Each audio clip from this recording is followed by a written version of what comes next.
કેશોદમાં શ્રી જલારામ મંદિરે જલારામ બાપાના સાનિધ્યમાં શ્રી રામચરિત માનસ કથાનું આયોજન કરવામાં આવ્યું છે।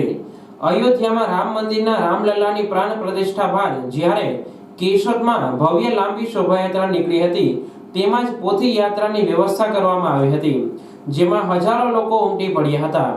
યુવા કથાકાર શાસ્ત્રીજી પ્રશાંત વ્યાસજી વિશ્વ હિન્દુ ધર્મ પ્રચારક વ્યાસપીઠ પર બિરાજી પોતાની આગવી શૈલીમાં સંગીત સાથે કથાનું રસપાન કરાવી રહ્યા છે।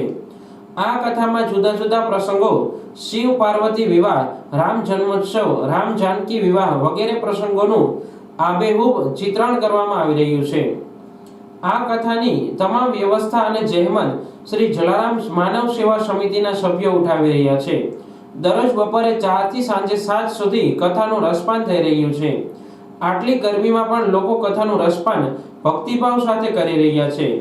આ કથા તારીખ 17/4 થી 23/4 સુધી ચલાવવાની હોય ત્યારે ટ્રસ્ટી રમેશભાઈ, દિનેશભાઈ કાનાવાર, ડોક્ટર સ્નેહલ તન્ના તથા જલારામ મંદિરની તમામ સમિતિઓ દ્વારા ભક્તોને લાભ લેવા નિમંત્રણ આપવામાં આવે છે। સીતારામચંદ્ર ભગવાન કી જય, જલારામ બાપાની જય। સુંદર મજાની આ વખતે રામનવમી આપણે બધા જાણીએ છીએ કે આપણા માટે એવી ખાસ રામનવમી છે, કારણ કે હમણાં જ ભવ્ય પ્રતિષ્ઠા થઈ છે અયોધ્યામાં રામલલ્લાની ભવ્ય પ્રતિષ્ઠા થઈ, ત્યારબાદની આ પહેલી રામનવમી છે અને આ કેશોદ શહેરના બધા લોકોએ ભવ્ય રીતે ઉજવેલી છે।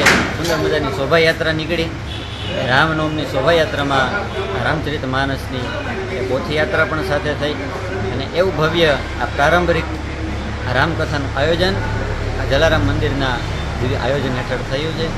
આજે કથામાં રામ જન્મ ઉત્સવ મનાવવામાં આવ્યો, એટલા બધા શ્રોતાઓ બધા ભાવવિભોર થયા કે અમને પણ આનંદ થયો આવી બધી કથા ગાન કરવાનો। ભવ્ય રીતે જેહી પ્રભુ પ્રગટ અવસર ભયહુ, જે પ્રગટ થવાના હતા પરમાત્માનો એવો અવસર આજે રામકથામાં અમને બધાને પણ એક ખુશાલી પ્રાપ્ત થઈ છે અને પરમાત્માનું જે અવતાર કાર્ય છે કે જગ નિવાસ પ્રભુ પ્રગટ એવું અખિલ લોક વિસરા।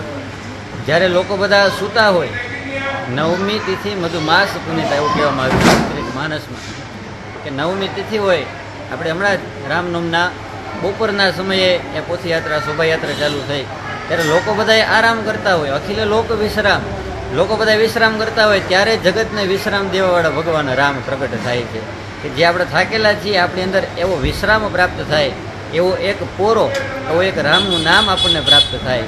એ ભાવથી એવા રામ નામ સાથે જોડાઈને જલારામ મંદિરે એક રામકથાનું આયોજન કર્યું, જેની અંદર બધા સુંદર મજાના શિવ વિવાહનો પ્રસંગ પણ ગઈકાલે મનાવ્યો।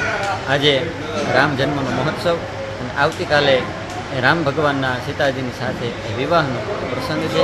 આવી રીતના સુંદર મજાના પ્રસંગો સાથે આ રામકથાનું, રામ નામનો મહિમાનું ગાન થઈ રહ્યું છે। પ્રશાંત વ્યાસજીના સૌને પ્રણામ, હરિ ઓમ।